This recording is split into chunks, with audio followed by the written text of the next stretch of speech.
अस्सलामुअलैकुम दोस्तों, मैं हूं मोहम्मद अहमद और आपका मेरे फंडामेंटल ऑफ कंप्यूटर के लेसन नंबर 9 में वेलकम है। दोस्तों, इससे पहले हम लोग पढ़ चुके हैं कि इनपुट डिवाइस किसको कहते हैं और आउटपुट डिवाइस किसको कहते हैं। अब इसके बाद हम आउटपुट डिवाइस को देखने वाले हैं कि यह कितने तरह के होते हैं और इसमें किस भाग का क्या काम रहता है। तो देखिए, सबसे पहले हम CPU को देखेंगे। तो CPU की अगर तारीफ़ की जाए, CPU को कहा जाए कि यह क्या है, कंप्यूटर में किस तरीके से काम करता है, तो देखिए CPU इसका फुल फॉर्म जानना ज़रूरी है। तो सबसे पहले हम इसका फुल फॉर्म जानेंगे कि इसका फुल फॉर्म क्या है। देखिए, CPU का फुल फॉर्म है सेंट्रल प्रोसेसिंग यूनिट। इसको याद करना ज़रूरी है, सेंट्रल प्रोसेसिंग यूनिट, क्योंकि अगर आप कहीं पर जाते हैं तो आपसे ये मालूम किया जा सकता है कि आप कंप्यूटर सीखे हुए हैं, ये बताइए कि CPU का फुल फॉर्म क्या है। तो आप बताएंगे कि सेंट्रल प्रोसेसिंग यूनिट है। CPU का फुल फॉर्म क्या है? सेंट्रल प्रोसेसिंग यूनिट है। अब इसके बाद CPU कंप्यूटर का है क्या? तो देखिए, CPU कंप्यूटर का ब्रेन यानी दिमाग कहलाता है।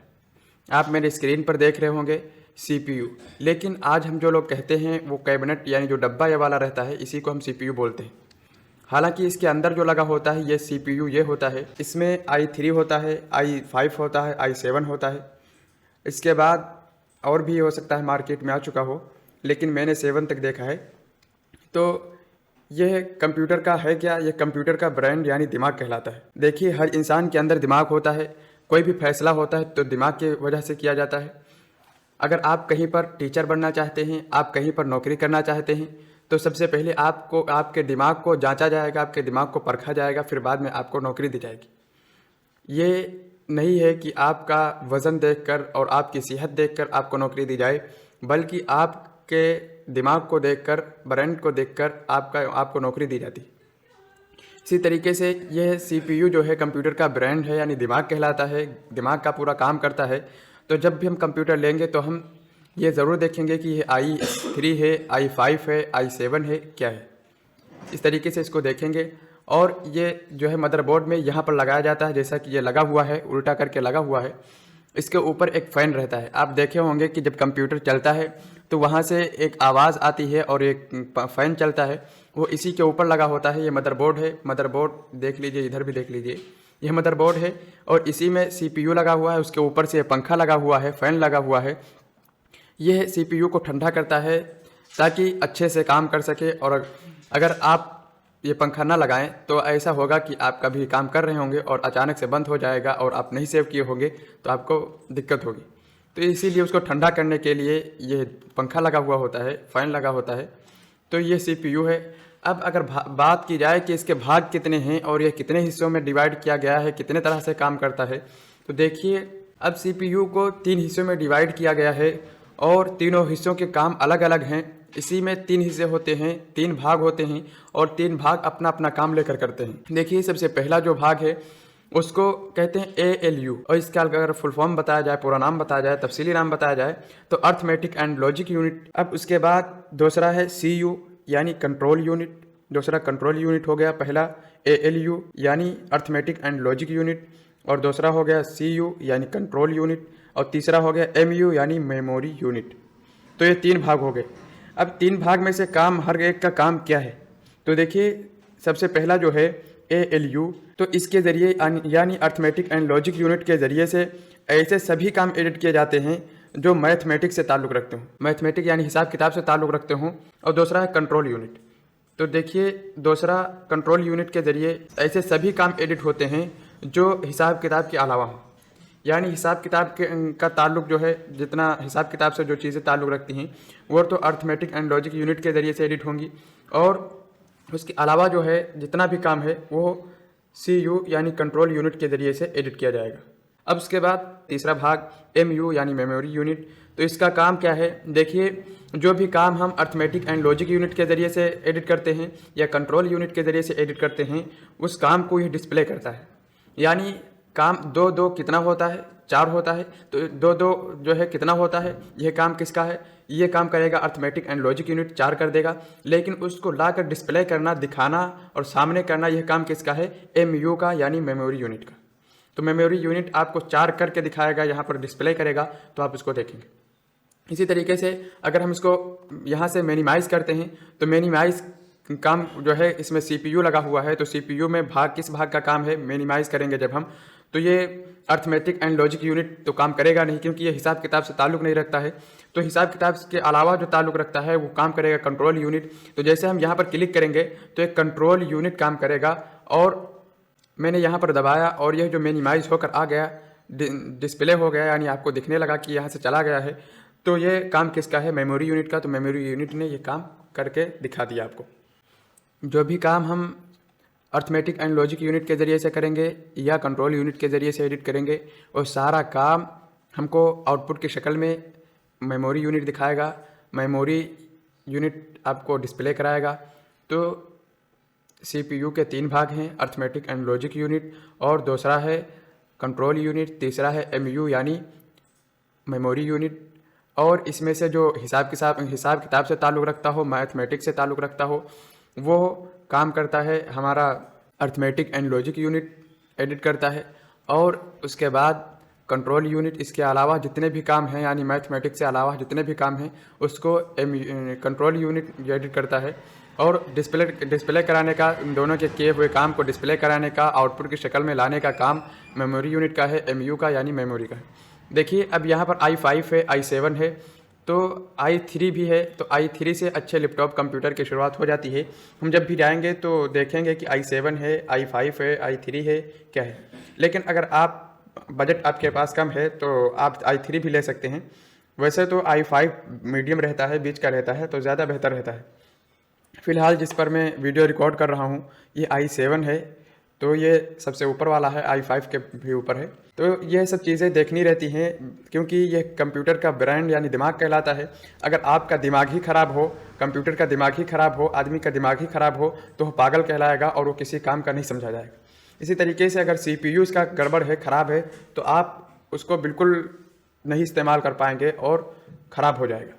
तो यह ब्रांड है, इसी की वजह से पूरे कैबिनेट यानी मदरबोर्ड के अंदर जितनी भी चीज़ें लगी होती हैं, CPU के अंदर, इसके अंदर जो भी चीज़ें लगी होती हैं, वो सब चीज़ों का नाम, कैबिनेट में जो चीज़ें लगी होती हैं सबको नाम रख दिया गया CPU। और जब आप चेक करते हैं तो वहाँ पर मैंने एक वीडियो भी बनाया था कि कंप्यूटर लेने से पहले ये वीडियो ज़रूर देखें। तो उसमें ये सब चीज़ें आपको दिखा दी गई हैं कि कंप्यूटर लेना है, लैपटॉप लेना है, तो क्या क्या चीज़ें देखना है। तो वहाँ पर i7, i5 और सब चीज़ें आपको दिखा दी गई हैं कि कहाँ से देखा जाएगा। वैसे भी मैं एक मरतबा आपको बता देता हूँ कि यहाँ पर आएंगे और उसके बाद आपके कंप्यूटर और लैपटॉप के अंदर ये दिस PC का आइकन होगा, तो इस पर राइट क्लिक करेंगे और प्रॉपर्टीज़ पे क्लिक करेंगे। उसके बाद आपके पास ये सेटिंग ओपन होगी और यहाँ पर आपको सब कुछ दिखेगा कि कहाँ पर क्या है। देखिए इंटेल कोर i7 है, इसके बाद जो पहला अक्षर है, पहला जो वर्ड है 6 है, तो 6 जनरेशन हो गया। जनरेशन भी बहुत मायने रखता है और 14 तक शायद की जनरेशन आ चुका है, इसके ऊपर भी हो सकता आ गया हो। तो यहाँ जनरेशन भी बहुत मायने रखता है। और यहाँ पर रैम 8 GB रैम है। रैम तो अलग से भी लगा सकते हैं, इसके आगे सबक में हम बात करेंगे रैम के बारे में। और इसके बाद यहाँ पर हर चीज़ आप देख सकते हैं। आपका सिस्टम 64 बिट है और विंडो 10 प्रो है, ये सब चीज़ें यहाँ से देख सकते हैं। तो उस वीडियो में मैंने सब चीज़ों को बता दिया है, वाज़ेह कर दिया है, आप आसानी से देख सकते हैं। अब इसके बाद है हमारा मॉनिटर। तो मॉनिटर को देख लेते हैं। देखिए मॉनिटर है क्या। मॉनिटर को तो हम अभी तक बात करते चले आए कि मॉनिटर जो है इस तरीके का होता है, उस तरीके का होता है, और इसका काम क्या है, आउटपुट करने का है, डिस्प्ले कराने का है। तो देखिए मॉनिटर एक आउटपुट डिवाइस है, ये तो मालूम ही है आपको। कंप्यूटर पर किया जाने वाला कोई भी काम मॉनिटर पर ही डिस्प्ले होता है, यानी मॉनिटर पर डिस्प्ले किया जाता है, डिस्प्ले होता है। और इसको कई हिस्सों में तकसीम किया गया है, कई हिस्सों में डिवाइड किया गया है। मौजूदा दौर में सबसे ज़्यादा इस्तेमाल किए जाने वाले मॉनिटर जो हैं 2 किस्म के हैं, एक तो LED और दूसरा LCD। फ्रंट जो ऊपर का हिस्सा दिख रहा है आपको, ये सब इसको क्या कहेंगे, इसको स्क्रीन ही कहा जाता है। ये स्क्रीन हो गया। और इस पर नज़र आने वाला कोई भी काम होगा, कोई भी पिक्चर होगी, जैसे पिक्चर नज़र आ रही हैं, तो इनको हम क्या कहेंगे, डिस्प्ले हो गया। यानी जो चीज़ भी आपको सामने दिखाएगी वो डिस्प्ले हो जाएगी। जैसे कि मैंने यूट्यूब खोला तो ये डिस्प्ले हो गया, और मैंने मॉनिटर खोला तो ये डिस्प्ले हो गया, इमेज डिस्प्ले हो रहा है। इसी तरीके से अगर कीबोर्ड खोलूँगा तो कीबोर्ड डिस्प्ले हो जाएगा, जो भी आपको इस पर दिखेगा वो डिस्प्ले हो जाएगा। और ये तो स्क्रीन है फुल, लेकिन जो इस पर दिखाई देगा वो डिस्प्ले हो जाएगा, डिस्प्ले होकर दिखेगा आपको। तो ये मॉनिटर भी हो गया। इसके बाद हम बात कर लेते हैं कीबोर्ड की, कि कीबोर्ड को याद करने के बारे में मैंने कहा था और बीच में कुछ लेसन्स आए, लेकिन मैंने थोड़ा तवज्जो नहीं दिया उस पर कि कीबोर्ड याद करने के बारे में। तो मैं आपको बता दूं, 1 ही 2 दिन के अंदर आपको कीबोर्ड इस्तेमाल करने की, कीबोर्ड चलाने की ज़रूरत बहुत ज़्यादा पड़ने वाली है। तो आप कीबोर्ड को ज़रूर याद कर लें, क्योंकि कीबोर्ड नहीं याद होगा तो आप कुछ भी नहीं कर पाएंगे आगे, और सबसे ज़्यादा जो काम होता है वो कीबोर्ड और माउस के ज़रिए से किया जाता है।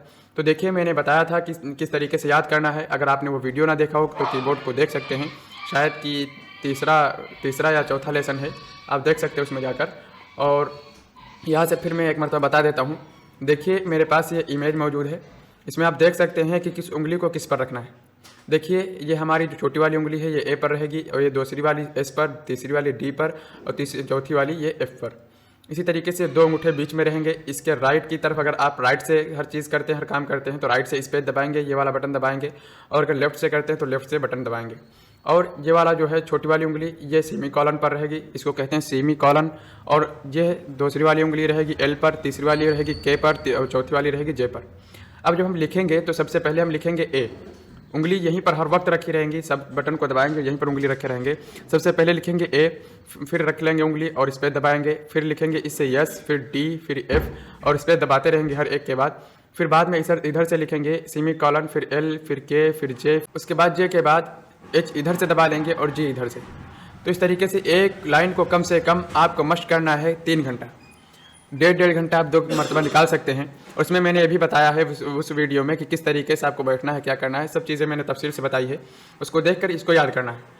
उसके बाद जब ये लाइन आपको याद हो जाएगी तब ऊपर की लाइन इसको याद करना है, इसी तरीके से उसको याद करना है। जब ये याद हो जाए तब आपको ये वाली लाइन याद करना है। ये 3 स्टेप हो गए, एक तो ये हो गया। कम से कम 2 दिन इतनी मेहनत करिए कि ये लाइन याद हो जाए अच्छे से, और दूसरी लाइन ये वाली याद हो जाए, फिर तीसरी लाइन ये वाली याद हो जाए। और जितना ही आप काम करेंगे उतना ही आपको अच्छे से याद हो जाएगा। उसके बाद जब ये याद हो जाए तीनों लाइनें, तो इनका काम तो अभी नहीं लगेगा, लेकिन याद करना आपको इसको भी है, आप इसको भी मेहनत करके याद कर लें। और मैंने सब नाम वगैरह उसमें बता दिया है कि किस बटन का क्या नाम है। उसके बाद जब आप आएंगे तो जब ये पूरा याद हो जाएगा तो इस तरीके से लिखेंगे ए, तो ए यहाँ लिखेंगे, फिर बी इस वाले उंगली से जिससे दबाना सीखा है आपने उससे बी दबाएंगे, फिर बाद में सी लिखेंगे, तो सी जिससे दबाना सीखा है आपने उससे सी दबाएंगे, फिर डी, फिर ई, फिर एफ, फिर जी, फिर एच, फिर I, J, K, L, M, N, O, P, Q, R, S, T, U, V, W और एक्स, वाई, जेड। इस तरीके से आपको करके मश्क कर लेना है, और इतनी अच्छे से मश्क कर लेना है कि आप बिल्कुल भी ना भूलें, बिल्कुल भी आपसे गलती ना हो। और शुरू में तो गलती होगी, लेकिन आपको काटना नहीं है, उसको बार बार क्लोज नहीं करना है और मश्क करते रहना है। मैं आपको करके बता देता हूँ। आप यहाँ पर आएंगे और वर्ड पैड लिखेंगे। जब वर्ड पैड लिखेंगे तो ये आपके पास ओपन होकर आएगा, तो इस पर आप क्लिक करेंगे, और जब ये ओपन हो जाएगा तब यहाँ पर आपको लिखना है। और यहाँ पर 2 सेटिंग कर लेना। सबसे पहले आप यहाँ पर आएंगे और यहाँ पर क्लिक करेंगे। यहाँ से इसका फ़ॉन्ट साइज़ जो है 20 कर लें, 18 कर लें, कुछ ऐसा कर लें ताकि थोड़ा बड़ा दिखाई दे। 20 कर लेता हूँ मैं। और यहाँ से जो है एरियल ब्लैक कर लीजिए, तो थोड़ा मोटा सा दिखाई देगा, एरियल ब्लैक कर लेंगे। और अब जो है मैं आपको और एक बात बता दूँ, यहाँ पर देखिए CAPS कैप्स लिखा हुआ है, यानी कैप्स लॉक। तो इसको जब हम दबा देंगे, ऑन कर देंगे, तो यहाँ पर एक लाइट होती है कीबोर्ड में, तो वो ऑन हो जाएगी। तो इसके ज़रिए से हमारे कैपिटल लेटर सारे लिखेंगे, और जब हम इसको ऑफ कर देंगे तो स्मॉल लेटर लिखेंगे। तो हमको सबसे पहले कैपिटल लेटर में लिखना है, तो हम इसको ऑन करके लिखेंगे। जब हम ABCD करके हो जाएगा हमारा, तब हम जब कैपिटल और स्मॉल सबको मिलाकर लिखेंगे तब हम इसको ऑफ कर देंगे। जहाँ पर हमको पहला वर्ड कैपिटल लिखना होगा वहाँ पर हम जो है शिफ्ट दबा लेंगे। अगर राइट की तरफ से दबाने वाला बटन है तो हम लेफ्ट वाला शिफ्ट दबाएंगे, और अगर लेफ्ट वाला कोई बटन दबाना है तो हम राइट से शिफ्ट दबाएंगे। इस तरीके से करना है। तो यहाँ आएंगे, हम कैप्स लॉक को ऑन कर देते हैं, और जब आप कैप्स लॉक ऑन करेंगे तो यहाँ पर देखिए कुछ नहीं लिखा हुआ है, यहाँ पर लिख के आ जाएगा CAP। तो देखिए मैं ऑन करता हूँ, ये लिख कर आ गया CAP, कैप्स लॉक मतलब ऑन है। अब हम उसी तरीके से लिखेंगे। सबसे पहले लिखेंगे A, फिर दबा देंगे स्पेस, फिर S, D, F, फिर लिखेंगे इधर से semi colon L, K, J। इस तरीके से जब हो जाएगा A, S, D, F, फिर semi colon L, K, J। जब ये 4 हो जाएगा तब इधर से हम राइट की तरफ से H ले लेंगे, H, और लेफ्ट की तरफ से G ले लेंगे। जब ये लाइन हो जाएगा पूरा करके इसी तरीके से हम याद कर लेंगे A, S, D, F, G इधर से, और semi colon L, K, J, और इधर से H। जब ये याद हो जाएगा तब हम इसको करने के बाद हम ऊपर से याद करेंगे। अच्छे से इसको हम कम से कम 3 घंटे 4 घंटे मश्क कर लेना है अच्छे से। हाथ भी दर्द करेगा आपका और जो है उंगलियां भी दर्द करेंगी, लेकिन आपको मेहनत करना है।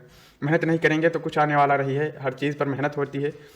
उसके बाद ऊपर की लाइन याद करेंगे, ऊपर का जो मश्क करेंगे शुरू में थोड़ा 10-5 मिनट देख कर भी मश्क कर सकते हैं, ताकि ये मालूम हो जाए किस उंगली से क्या दबाना है। दबाएंगे चाहे जो बटन, लेकिन उंगली होम कीज पर रहेगी, जिस पर ASDF वाली लाइन है इसी पर हमारी उंगली रहेगी। तो हम सबसे पहले ऊपर वाली लाइन में दबाएंगे Q, फिर दबाएंगे W, फिर दबाएंगे E, फिर दबाएंगे R, T, इधर से T ले लिया और इधर से P, O, I, U, Y, इस तरीके से आप करके चले जाएंगे। अगर आपसे कहीं पर गलती हो जाए, जैसे कि और 2 मरतबा दब गया, तो आपको ये नहीं करना है कि आपको काटते हुए चले आए ऐसे करते हुए, ये नहीं करना है। आपको जो गलती हो गई हो जाने दीजिए, वो आखिर में सही हो जाएगी। जब तक आप इधर उसको काटते हुए उसको मिटाते हुए आएंगे, तब तक आप आगे कुछ और लिखते चले जाएंगे। तो कुछ भी हो आपको लिखते चले जाना है। इसके बाद जब आपका 2 लाइन हो जाएगा तो आपको नीचे वाली लाइन करना है, और नीचे वाली लाइन मैंने भी बताया था अच्छे तरीके से, और इस तरीके से करना है। Z, X, C, V, P, B इधर से हो जाएगा लेफ्ट की तरफ से, और राइट वाले हाथ की छोटी उंगली है, इससे जो है स्लैश, फिर डॉट, फिर कॉमा, फिर M, फिर N, इस तरीके से आप लिखेंगे। जब ये पूरा हो जाएगा तब आप A B C D E F G H I J K L M करके पूरा लिख लेंगे, और पूरा कम से कम 5 सफ़ा 3 सफ़ा आप बना लीजिए कि आपको इतना लिखना है। लिखते चले जाएंगे इसी तरीके से, और जब हो जाएगा तो मैं 2-3 दिन के अंदर आपको इसी पे पढ़ाऊंगा, इसी को समझाऊंगा कि आप कोई चीज़ बनाना चाहते हैं तो किस तरीके से बनाएंगे, किस तरीके से लिखेंगे। तो आपको कीबोर्ड याद होना अब बहुत ज़रूरी है, और इसको 2-4 दिन के अंदर ज़रूर याद कर लीजिए। तो आज का लेसन थोड़ा लंबा हो गया है, ठीक है, मिलते हैं नेक्स्ट वीडियो में। तब तक के लिए अस्सलाम वालेकुम रहमतुल्लाहि व बरकातुहू।